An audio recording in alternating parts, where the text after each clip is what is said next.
Pathian he pi na zia kina zun khatop ni pi ni na nung pen tana pi tungini oma e hoi na ziak hiat lo na pi na topan athu te hon sa sakut lai eite laka genop ne ya tunia he pi na hun a honon saklai man ki pa hoi sama ma maya tu zanina EBCC kanan sigle tangina online tungto na ana en tu te teng teng navekuna i na chibai ka hon bu ka he topan hon vol zol hela tu zanai program zat dingdan ka hon sim masadi patnathum na local pastor EBCC kanan ke kahia pastor em thang khen mong wana la bilse khatineya unawnu tan hoi ching senior B BCD EBCC kanan wana thutak an kuang hon lui sak tu ding heu tu pa evangelist en thang khan siam counselor we care wana atop na e thugen tuina e atop na tan hon jang to ding a hiya i hun te pathian kianga lat nai nei mai lai siang tho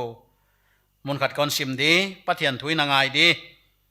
isai bungsom li le khat tang soma isai bungsom li le khat tang som to pa thuina ngai di lau keun keila na kianga kaum nga la mangbang keun keila na pathianu ka hingala kahon hat sak dinga ahi kahon panpi ding ahi kadiktat na khutak lamin kahon len gi geding pathiani na thuisim khiak itana wal hon zol hela athunei tuina thu tuk tonin ilaka thuon gele ichiai pathian kianga thumna inei di topa pathian tunina na happy na ziakina hunoi hun pha na on bol saklaya online tungto na natang thu pha puang zak theilai ding a topa hiai bang hun lem na hon piang na thupina pa toina mille na te ka hon piau a hi tu zana topa nangma mina hongki jang ding te la hon sading phanna la hon sading unaw nu tan hoi ching nangman din pi la aote hon zat saka ngai khe tu tia dinga wal zol na khamwan na kipa na te hong hiya wana topa nasikha tungto na nangma thuong tung ding ngai khe tu tia dinga wal zol na thupi tang mayong hi theina dingin kalung tang kong khak teu honong sakil la nasikha nangman ompi la na khain polin la nidanga na zat bang banga topa tu zanina nakha siang tho ina topa hiam takle man phataka hon zat sak dingin nakhuta ka hon kem saka he yai program hon sunga topa sound to kisai bang ai kele topa na en kai tu te nang man topa bang ma buai nam lowa melma setan mu theilowa topa na sep theina laka kipana hon veng bita hon kema nangma min thupi na dinga program te zata oma topa zo khia kaum theina dingin kawai te khe peuna khuta hon lan khen ki pa thu genin a honi ta hon tan Nazareth Jesus Christ min sona kya kong thum hi amen tuna lasading unaw nu tan hoi ching samdinga ma zo chiang ina thutak ngai khiang nai nei di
tu zana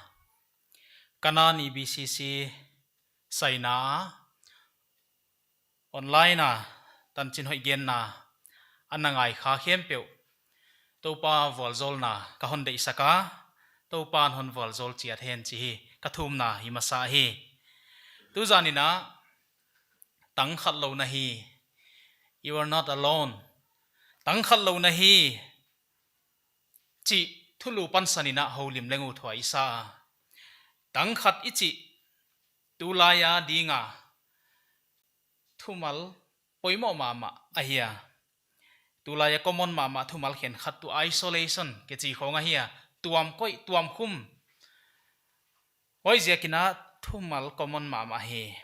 tang khat kisa tuamom kisa ahi keile nol hin kisakna ahi keile huchi banga thom hau kisak naina leitung hon tuam lai ta ka hia hona azazo de wahyon et chiangina maban khong et chianga lungkham na mangbat na le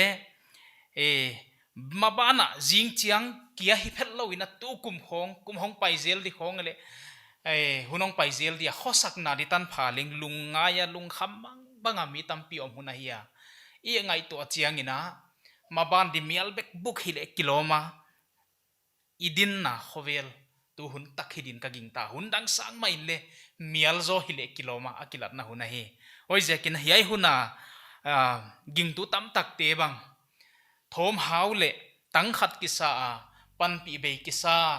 ai kile lo ngai na leng theinon lowa hin khojang tam piom di na gin tang na kania hoi zekin to pan tu za na huchi bang mi te hon ho lim pi u ta hi chi hi thuma sa ka hon ge nu ta hi thum na saw lo chik nei lai ni wang lian pathian tu zanin ka hon nga yu a hi leitunga a thom hau huaya ka tang khat ma mayu himale to pa nang kiang ka hong tun mau ka innuam nang kiang ka hong tun ma ka khwal jin nau ka kal suan nau to pa nang to ton leung thom hau leng nuam tuam dingai manin to pa tu zanin na ho pi na na ohon za sakin la he online tung to na nang ma tan chin hoi gen na anangai kha pe ma to pa na kha siang thon tu hun ma mai leng pol ding in na vo zol na kon nge no he ka hun za to na thu te sima hun ka za lai di tengu na kebit na pol na vo zol na ngenin Jesus Christ min kong thu mo he amen ilai siang tho tang khat ana kisa himale to pa to anat to na ana vol zo asikhate tungton bang to pa thu tungton bangina tu zanina ki han tholingu thwai sa huai dinga kisa hi hoi zekina ilung simte hongina tu zanina to pa hopina ngai heling chi hi ama sadingina ilai siang thowa to pan anapi lamdang taka anapi himale tang khat kisa to pa lo ngala anapai nuam lo bilbel khat mausi tanchina kipanina holim masa to ina huchina tu zan hunjang to lingu thwai kasa lai siang tho mun khat ka hon sim masadinga Exodus bungsom thum le thum pem hiak na Exodus bungsom thum le thum chang som lenga som le guk hona som le giat som le kwa hiating ka hon sim ding Exodus bungsom thum le thum chang som lenga som le guk le som le giat som le kwa huan amana kianga naum pi na ke to aton ke ding le hiaya kipanin ko hon pi to ken aziak keile na mi ten hiai laya namit muin he pi na kamutau chi koya ki thei dinga hiya ko kianga na pai hilo hiya huchin leitung pumpia teng mi teng tenga kipanin hianin ka om dingu keile na mi te achi hi huan aman ka hon ngien hi mausinget thilni anget na athil nget tel kan ina hiya na thupi na honen sakin achia huanaman nama ka hoina teng teng ka pai sak dia nama to pamin katang ko pi ding huan ka he pi dinga chitna ka et sak chitna ka en sak ding achia hiai holim na to pa to mosi holim na he lamdang tak le ngai to tham ching ma he mosi to pa mi zat ma hiya sinai tanga thupiak som ladinga kwanto ina ni som li mama huna hon jang beya so tam lo ma mai mani na Israel ta te na wai hun sungina bong lim bolina ana be manua pathian hing tai sanina ana khosaw a he mausia thang pai ma ama to pa he na leng mi pi te tung akwang zaka huchina si na leng tamping tung atang thu i the a he huchi hun lai na to pan hoi adam lai om tia silo te pi to wakal swan ding ina mausi kianga thua pia himale mausi na khel na ziak le gil lo na ziaka to pa ami te laka teng non lo banga ngai to na nei tai manina akal swan ngam non ke he wa jikin to pa hiai bang dan din muna tu nang tel lo him him akal swan non tu ngam lo him him ka hian chimok a he hiai mausi lungtang hi tu zanina ngai to masak penin nei lengu thwai ka sa hi chin hon gen leng u thwai ka sa mausi kan kana to pa hoina mu mi hing om diam leitunga chiut hialina ka ngai to na hong kilanga hi chin gen le ngu thwai ka sa mausi na thil thu pi lamdang atu masak chile hang i hial ke ding tuipi san kan na i thai sa he tuipi san kan na kha ki gen chengin tang thu gen ni gen na thupi didan alamdan didan i wagel phaban hol ke he himale hoi taka tel suimi tenon su chianguna tuipi san kan na kichi akan namun khong hon gen chianguna availa ma tui akan phei namun khong hi kilometer som ni legiat apan som thum ki kal khong agamla aya nitum phial ma ma pai didano a hi mi hon pi makta duai tampi te wai kala agan hon teu to pai noi noi te khong ngai to chiangina thilam dang a hi yai bang tu khangin le tung ke ya tung leng tung non lo bok dinga gin ta khwai a hi hi chi bang thilam dang na muwa wai kia phet hilowina ni thum hong paiwa tui dion diom kia tui peu peu kha hi le kilom to pan mo si kianga chiang na pa ma chiang khiak tanin la tui la ka pai na chia a hon paya atu yong khum lamdang ma ma hi wana gamdai a hong paiwa zan chiang ina gamdai saloma ma muna paiwa hi ziakina desert khonga i ziakina zan chiang ina avot ma sun chiang ina sama ma ya zan chianga vot ma to pan me kwang api sun chianga sama ma to pan me pi hu zel oi ja ka suna zana air condition a payu ai to pa id na aduat na lamdang mama wai ting ana piana makai to khamo si hi wana gil kiala sadua hong phunu to pan ei pawina veng kenga kichia salim tak apia mana van mana ti apia at gen didana thei zo tuan kewa hoi jekin mana achi mai moi lamdang salwa wai chianga ai kele dang ta ka phun chia ka hongo muna to pan suang pia ki pan tui pot sak wai khong amu sak mi ti hi mo si tung ton ngena na se pai wai jekina hichina tom chikin kele to pa hoina le thupin na annamu mo si hi chinuam ka hi ai teng experience pana hi teng na thei kim sip pana to pa muanda na hon thei siama to pa khut tel lawa neng chik le kal suan hi thei lawa hi dan an thei hi ai hoi jekina to pa nang tel lawa chu ke payut lo chibik bek mai dan ai ve ya hi tu zani na ngai to aling u thwai ka sa Israel tena phun chia ka ai kele a phun chiak na tewa to pa na a hoi nai na vukki zela himale milem hon biak san hi lial chianguna to pa thang pai na la ko hong tunga mausina hiai ki pan to pa pi na bang om zo non ke mai de o chi bang ngai to hialina law thong le dip ko ai na ma to pa thakin hon hilin na thil ni ange na khatna na om pi na in hon nu selawina a hon zu lai diam wai hon promise photin chi kha angia ta he to pa na tap ve pi hila mausio kasikha naminin ka hon theya namin ma hon sam ka hi ka om pi na nang to ton ding a hi ana chingiat nia ta he waitana mosi alung kim ke ya na ompi na mo ompi na ngin sai ve kon ompi di ka hi chi kha to pa na chiama namin ma malian thei ka hi mosi na lau thon ka hon ge na ami Israel te la ka pa na to pa pai khia ka to pa tel lo pi hi mi ti alit ama kai di alawa wai kia phet lawina ama hin khwa ma to pa tel lo wa kal son di kha hi thei lo yai leitung thom hau huai tang khat huai lo ma wai muna ke ya pai thei lo ka hi chi ana thei chi ana hi wai hi anange ta hi ya wana thil dang khat anange no na wai tu na thupi na hon lakin cheve ai lai siang thâu honga yet chiang ina lai siang thâu le khen khata na mel hon lakin chi banga na kim na thopi na hon lakin to pan honom pi di kahi honom pi leng ka honom pi hinta honom pi lai di kahi chi achiam nunga mo sin anget lai tu ilam dangai na thopi na honin sakin hana cheve to pan he again chu lai siang thoi takai simle to pan hi che dong hiu ana dong hi vion hoi ka sak mama na thupi na honin sakina chi le nama ka hoi na ting ting apai ding chi mo ke ve nama na lampi tia ka hoi na na pai din chin ke min mama lo a hon pi di ka hi che ve huai kha ta thupi na hi ka kilom nai aziak tu ken ka tel wang lak te ti linga he pi di ka chi le he pi hi mai ka hi ka lung tang khe klo ka hi che ve to pa na huai hi to pa na khamwan na mosi kiang apia ka hi mosi ni khamwan na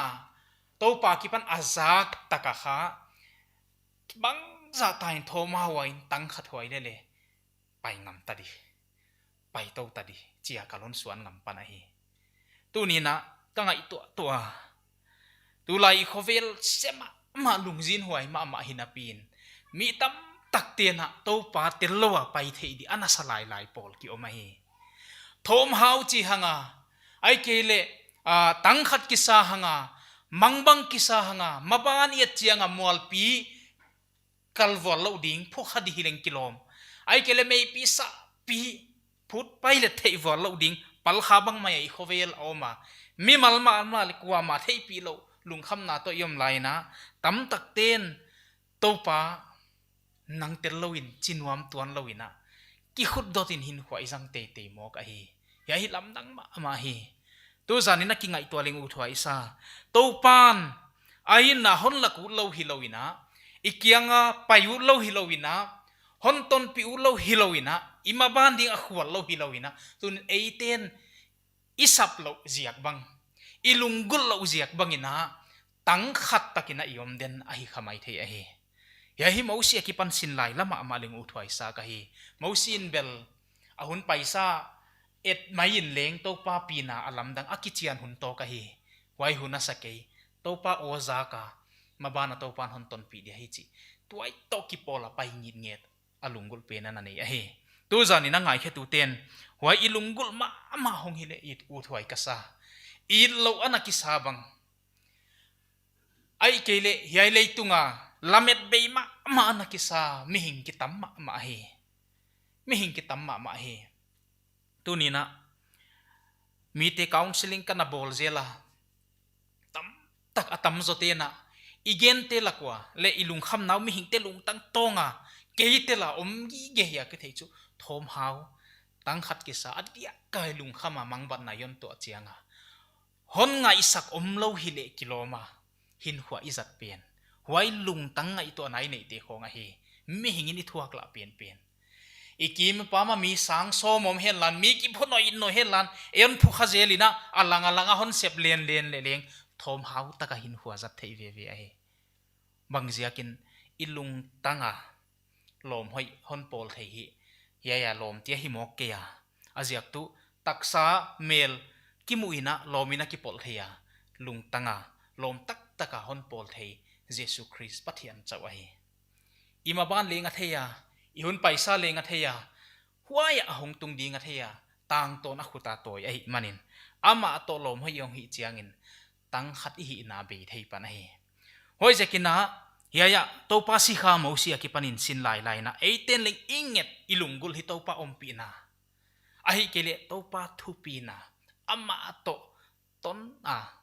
kizuya paina ilunggul pen hima amale hele tung thom ha huaya khamwan na nei dingi huchilo winzo bang za tai na sumle pai nei na in ten lo ten ho in bubit ki saling leng sina ti hong tun chiangin bang ma in aniam zo tuan ke hi thom hau na tak aniam thei om ke hi chi hi tu za na ki ngai to hi le u thwai ka sa hi chi bang ngai tu ana na ne ya thom hau ki sate ding to pa kamal isai som li le thum chang ni to chang li na hon sim kheleng u thwai ka sa huai tu hi chin ana ki gel a hi tuite na nga tan layun leng na kiangwa ka om dinga lui te na nga tan layun leng ahon tum ke ding hi meya na pai tan layun leng ahon hul ke dinga mei kuangin leng ahon liao ke ding hi to pa thu chia ma hi ai te changli na sai bung som li le thum changli na ka nga in man phama ama na hiwa mi za ta khwai ma ma leng na hiu hi I leng ka honi jiakin na sikun mi te ka pedinga na hin na sik dingun michi ka peding hi to pa na thon vo zol sa hen la tui te na nga tan layun hak sat na bang za taom hen lan tui ki hot bang mai ma ban ding mu thei vo lo khopa tui pi ki hot zwa zwa nga tan di banga huai din muna ding bang maya hak sat na muna omle chin leng na kya nga om ding ka hi lui te nga tan ngai gi ge unaw te hak sat na pal ri ki chi hi to pa to tonin ton ke taleng hin khwa hi ma alo thei lo ai yai te hi la phuak tuina hak sat na lom hoi bangina na gen hi ala huchi bangina ki khen thei lo hi hak sat na te ilai siang thoina tui te nga tan tui pal tan bangina hon gen te a huchi bang hun te na hon tuak dinga ai ke le tui chi chiangina la huai ma ming han na ipal tan thei lo te huai hun te ka honom pi dia ahon tum ke dingo chia hi le huai sang wang zo na sa zoi na hon gena mei na pan man na pai tan lai le hon hul ke ding cheve ilai siang tho Daniel lom te tan chin bang hong kilanga mei la ka pai a ta ka pai am lai le hul lo wa koi thei pathian mo wa I thei ai hak sat na lung kham na te om le leng huai ten hon su khalo dia hon koi thei pathian ka hi cheve oim dan tak chu a mei la ka pan la khelong pai sakin chin hileleng huai la ka dam sak vol zol na to pai khe sak akima mu tengin vol zol na tangu hak sat na ki chi pum pel thei dile hi ma ke ya himale huaya pan mual su anain mi nga thu pi saka he hoi zekin to pa thu chiam khawai ti na he ve tui pi nga tan zap tan thei ai kele mei kuanga pai suak thei hoi bang thu pi na te na di nga hi chi to pan hon chia ma he hoi zekina thom hau na ai kele tang khat ki sak na te imi hingina itwa ki gea himale hoi hun te to pan nang to pai ding ka he nang to ton di ka hi chi hi to pa thu chiam hi mo ka hi ya hi alam dang ma hi changli na isai bung som li le thum changli na gen thil thum ka ngai to chiang ina lungon khoi ma an ngai to diu ka nga in to pa ge na hi ka nga in man phama ma precious man phalo ma na hi chi mo ke ve man phalo kisa man na be kisa ekele midang te hin kwa khonge na ma ni thulim lo kisa khong midang to kite ka man phalo kisa khong adimini omta social media khong hai chil manina man phalo kisak na velu tuam khoveli na hon piak te khong enina khovel te dan khong enina man pha ki sahet lo mi hingi tamahi to pa nga yabel nang man phal lo che ve lai sang tawin wana mi za ta khwai honor za ta khwai to pan hon za ta he tu nu dim zangai la phu khatina ka nga in mi man phama ma mi za ta khwai na hi china na gela khat ve bangzia ka hi ai bang dan na gel na hiam bangzia ka to pa nga ya za ta khwai hi thei di hi a chi hi ka dor le personal takina honil chu bangzia ka i za ta khwai lo di aziak tu jesu si sana mantam takale hi je kin to pa na honet cha aza ama mali hon za ta ka hi cheve man phalo te la hi jesu christ a hi na kimuchian chi nai ve kanga in naman pha na za ta khwaya huai phet lowin it ma ama ni ka honi lo te la hi cheve to pan hoi je kin tui pi zap tan ngai le leng na honom pi di a tui pi apan honun hedi chi lowin chin hon zap pi di hon pai pi di tuite kan ngai le hon tum lo de ken hon pi di meila ka pai suak di le hon hul kang lo de ken hon kem di chi hi to pa thu chi ama he hoi jakina unaw hiai hun hak sa hun te pal suak ding ina eya mon huaina aumet ke hi himale to pa imona jesu christ i hon dam pa a hi level bangjia ka law ding hi am amuang peuleng law namun tia sinalim guam tia hon pal kai pi ma ding hi chi hi tu zana igenun ma te la ka khati wai je kina tang khat lo hi chi hi i thulu di nga te li hi thugun thakalu to le hang i lai siang tho tang thu yai thu to ki sai khong thom hau na khong ka ngai to chianga kalungon khoi ma tang thu khaton gen lengo thoi ka sa atak takathil tung lenga hiya kasim tengina topan hon pola ka kianga pai gi ge jesu christ a hi chi honil lai siang tho mun khat en to no lengo thoi ka sa wai tu lai siang tho na phe nu le ai ke le ana en khalo te leng atang thu ka hon gen dinga luka bung som ni le lina na kimu a he luka bung som ni le lina yel le chang som le thuma ki pan bangina en suk leo chin sau piana ki gel suka lukin tang thu agel te laka agel chik pian le akilom pian apia khiat a hi diam chiana gen wa hi tang thunal pia hi wa chu emau lam pia pai mini te china athulu na ki gela hoya pai te chu lai siang thoi wa sim le cleopa ki chi le alo ma ki chia history khen khat historian khen khatin bel hoi alo ma ki chi pen cleopa ding aji hi ding hi achiwa he hoi te zo tu zani isud no pa hi ke himali hiai te thom hau ma mai na hong pai wa he chini atom penin gel leng tho ki nia hi a jesu christ tho ki chi thu thang veng vungom lai a hi a amau leng hoi thu to ki sai ngai to holy ma kal suan wa hi hoi i thei a hi mo hi chi na akigela neu chik ka hon sim lang di luka bung som ni le li chang som le thum chang som le li som lenga he ting kon sim zual dinga hi chi na kigela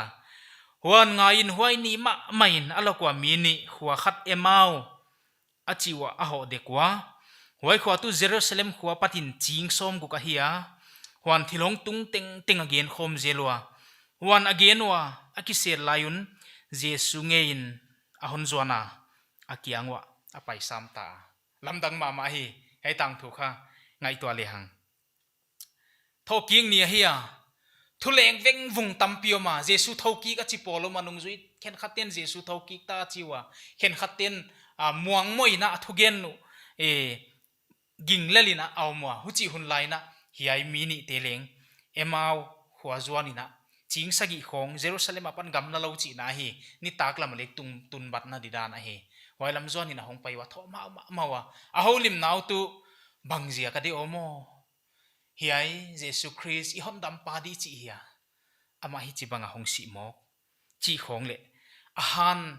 akipan thono na hi chi thu te khong holy mo eve thom hau taka hi chi apai lai wa hi alai siam tho sim le lamdang ka sak ma tu hu chi banga holy ma hong pai lai wa kha jesu la ko wa tom lo tin chin ama kha amu thei lo diwa e om che ve mo amu thei a thei lo diwa kha wakilang in chin hoi je ka jesu hi thei lo bang thuana holy mo chi chianga amana amau leng nang chau jerusalem ating na tel mo che kha ana hi san je jen mai ajiak tu at lungsi mo thom hau lo nang huai thu ki gen pin za khalo mo jesu christ ki chi ko ten ka hon dam pa diu ka chiu hia mesia ka chi ma mau hia hileleng ka heu tu teun hon mat sakwa hilelenga manadam laya khani thumnia thonon ni chi gen in chin kala kwa mi khen khatin leng hu chi banga tu jinga report hon pe mo ku chi khong gen ne ve mo jesun banga gen ale thei siam na lama middel teo chin ho che kha hwai a mosi huna ki pan story hoi taka bible tan chin te hil to in chin alung tangu chu na wag ma hi tua ke ve ana wag ma hi tua ka emau tung di kwa no hi chiang ani bang tum dekta jesu le pai sok di dan kinai thei nai lo hoi chamo amau leng nuam salot te lu jesu christ holim nuam salo chu hi pe ma di hi ven happy takinon pai sok san ken lan hong bang ma mai in chia khana zo noi ve mo tang thui sim le ana zo nun chin jesu leng ala kwa e va pai in chin tak an ne dia hong tun tang hon bal khapule jesu hi gan thei hu che ve ami tu hong wa kin chin hu chia kha a thei u to kitona jesu christ kha mang ki hem phia ai yai tang thui thei siam na di na I tang thu dang khaton gel ling u thai ka sa ni dang article khat kasim khak tang thu lamdang takhat e lunglu thuai ma khat hon gel ling u thai ka sa e thu gen siam ma khatina alai gel nai chi na gel he tang thu khatana gel la hoi chu fw borham ki chi na e atang thu na gel ahia YFW Borham kichi kha anneu laina anuna tang thu a hil maya hucha mei kianga tut layuna khatve anun hichi bang tang thu khat ana hilivio wai tang thuil chu hi hi ni khat anun aneu lai thu gen in chin ka neu lai ani khat ka sangam te khat to kimudi chia ki thu chia munga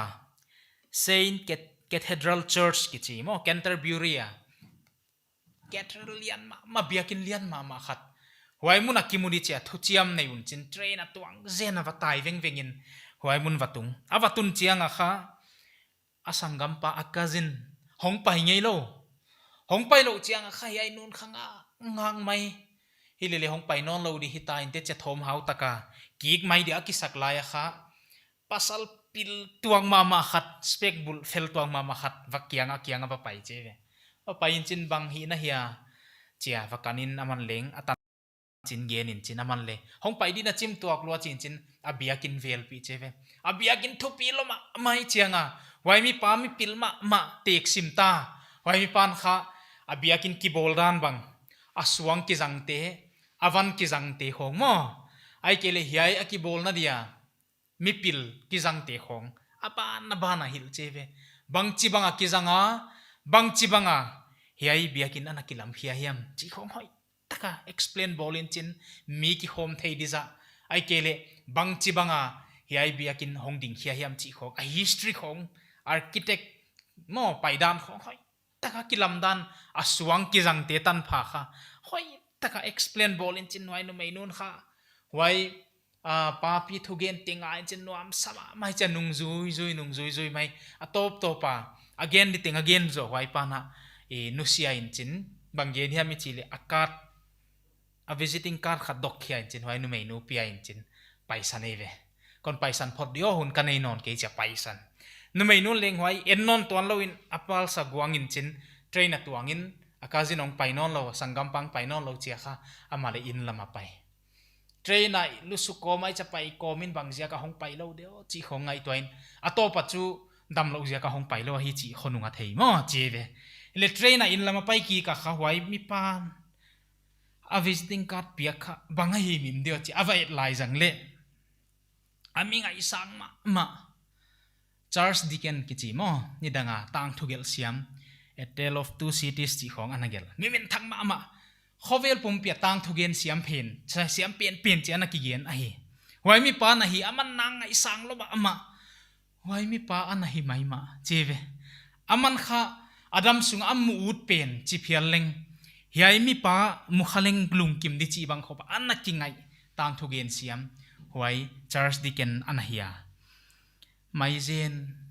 akianga kaum lain thei hi ma amaling banghiam khat beg genun nange chi cheve banghiam khat beg genun mo aman phama ma banghiam khat beg dongut kam khat kam ni beg holim piu thile leng ki hel ama ko ya pai bang chi di chi le thei wai akat apiak en aet mai le wai a thei hi mai ma mo tampi ngai to na hon pia again na FW Borhamin anu tan chin again na kanun ama mita a thei lo angai to nai leng abat lo hi le leng hi mi pilpa mi pilpa ngai to na tung to na huai biakin thupi enin chin nuam saka sa che amana ngai to abat lo te huai mi pan hil ji azai chiang nuam saloma ma mo mi pilma ma khat kianga omle chin ama pil na le siam na te ahon gen na ahong ho lim chiang a huai ki pana thil tam pi thei so nei din hi wai bang mai na nuam mana sa he mau lam pia pai te leng huai bang mai a hi ahong pai wa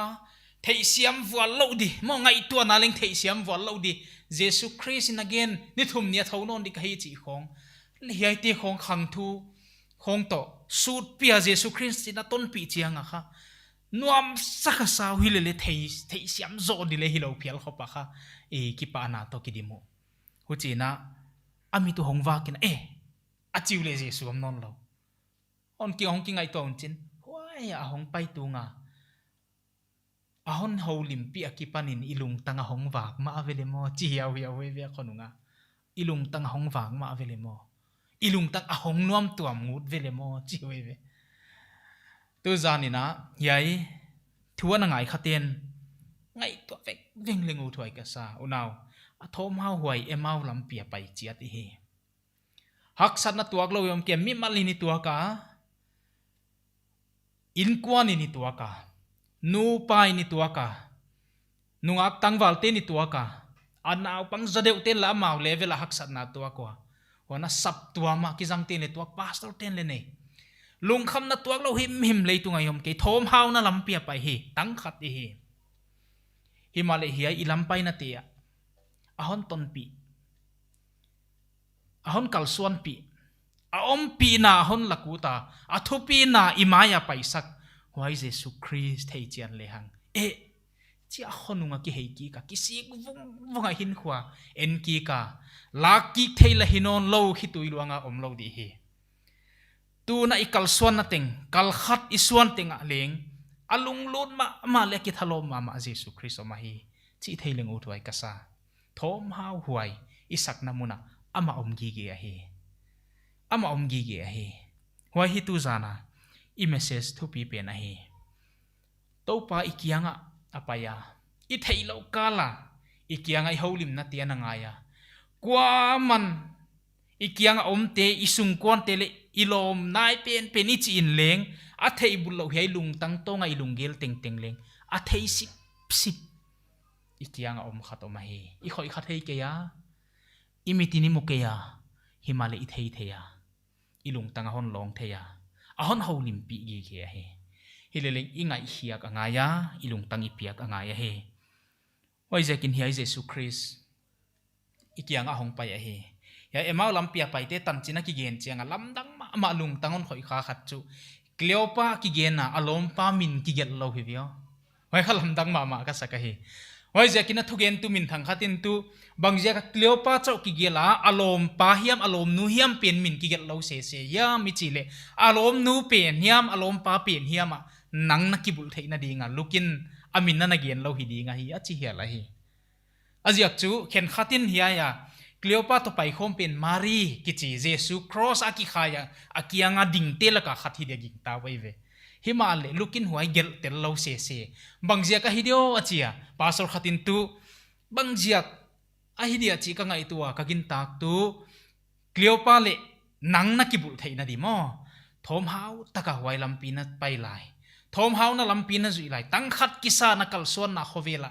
to pa na la ka hong te la hi na kiang hong dinga hon ho limpia ahon genu tu banga na lung kham na banga thom hau na kisak na ke ka om vele banga lungkia na kisak na ke ka om vele na mailam miel samo ka hoina na ma pai de vele chia hon ho limpi ding ahon na itet teta ahon zuan jesu christ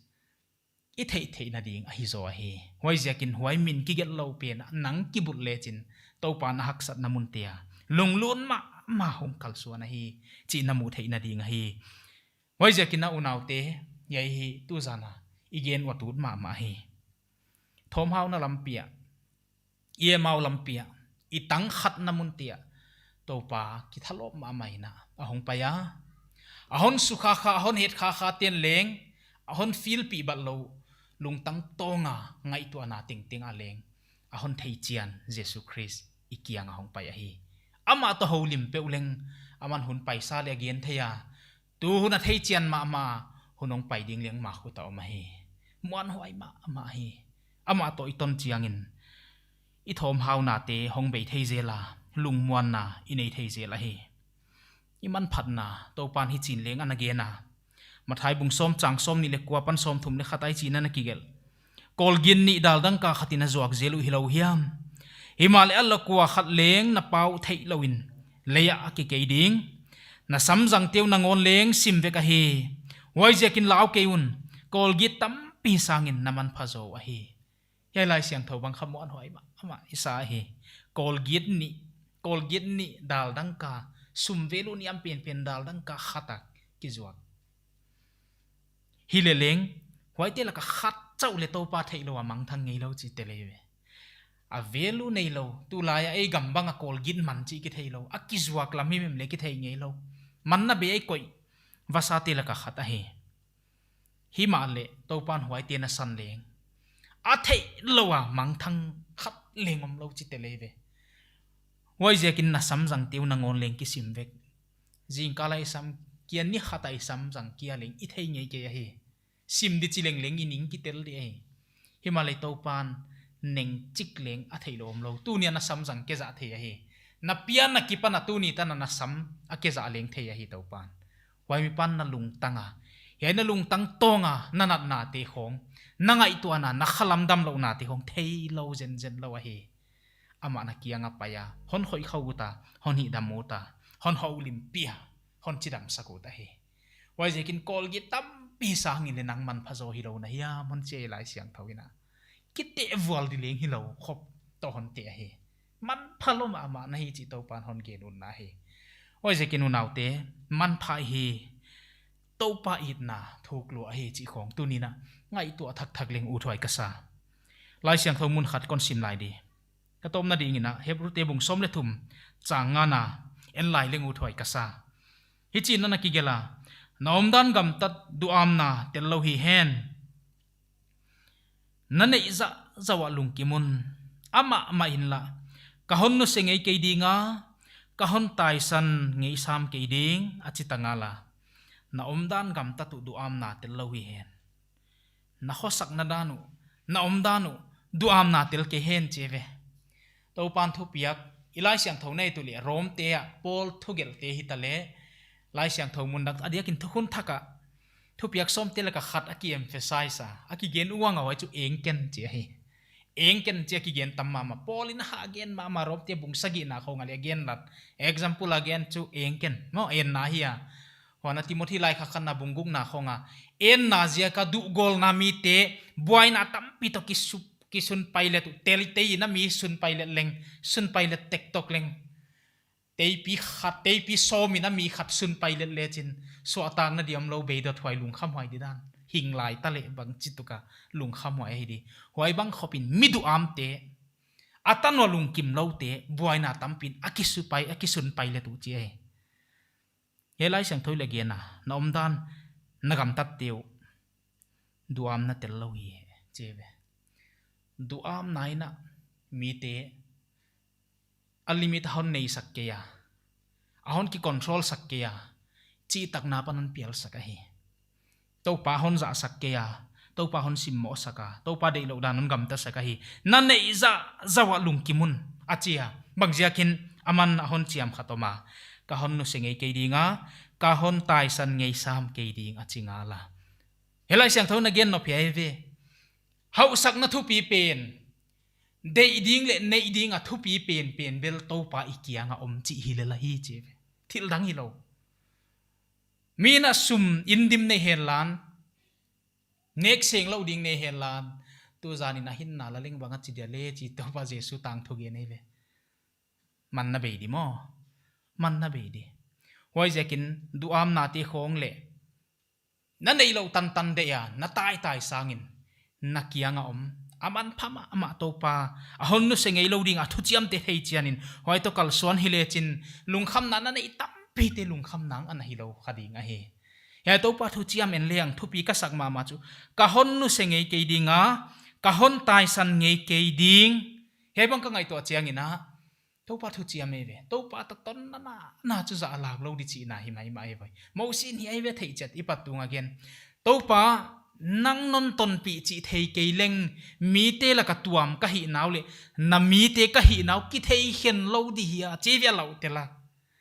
mi dang te nam dang te bang bang ka u chenga sik de na nam mang thang hi mai zel de che ka om tel liu zo ngai thei lo ka hi tuam ka hi naw be kilang he kalakwa na om na kilang he che ve to pan kon no sema ma ke din naminan thei ka hi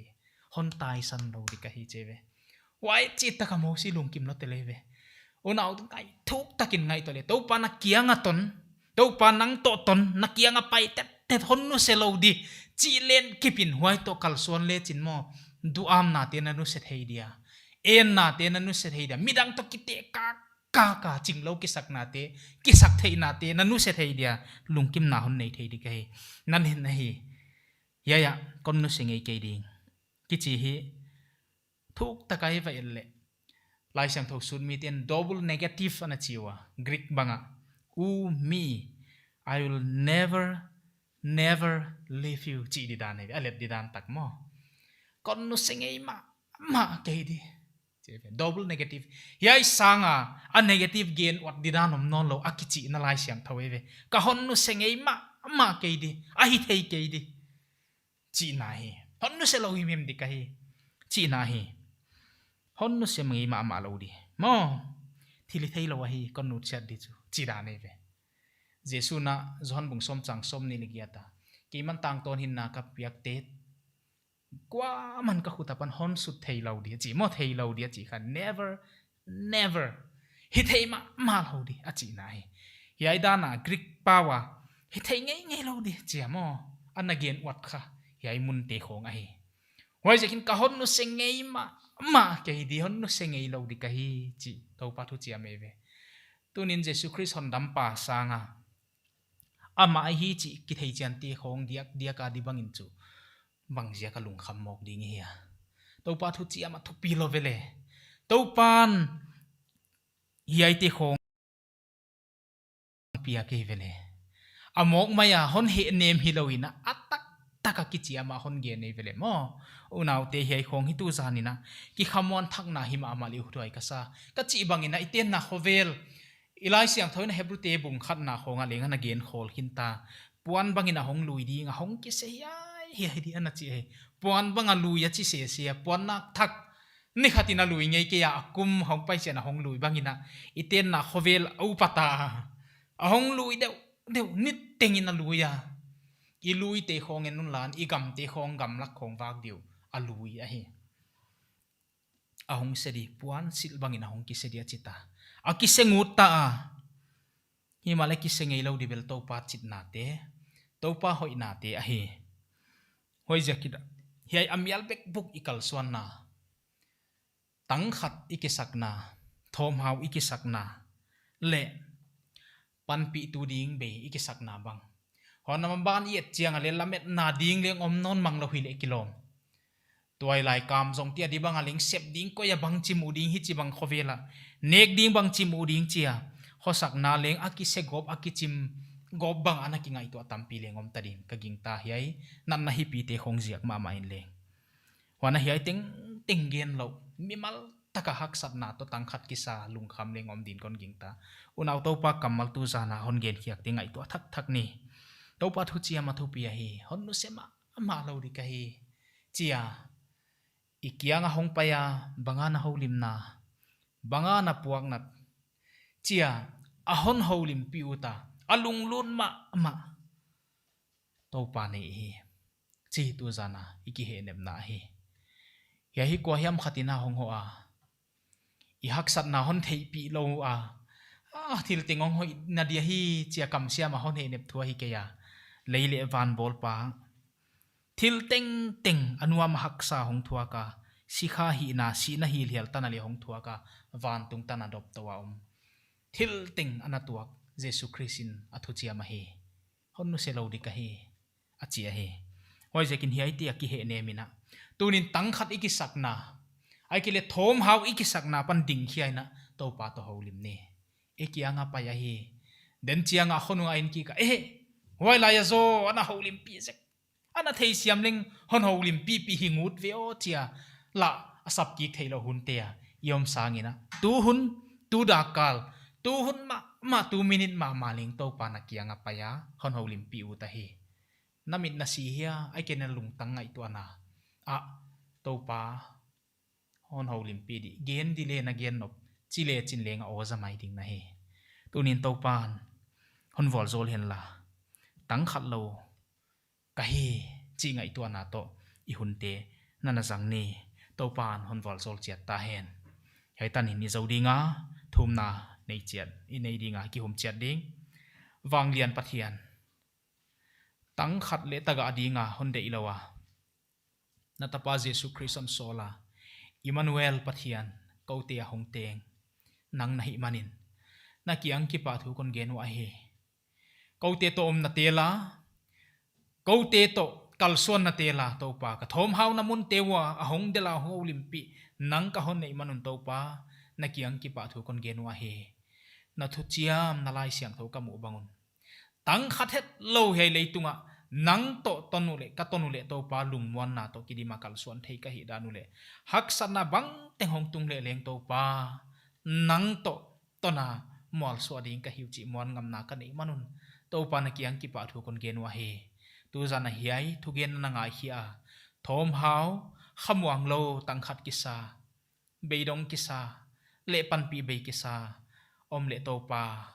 nang emau lampia nanung zui te na vadel bangin vadelin la tu hun tu dakal mama tu hun mama in va ho limpi in chin kong thu ma he to pa na kiang ki pa thu genin hiai ka hun zatu nang thu pi na hi hen chin na kiang ki pa thu gen komin kon dam tu Jesus Christ min kong thu mu he amen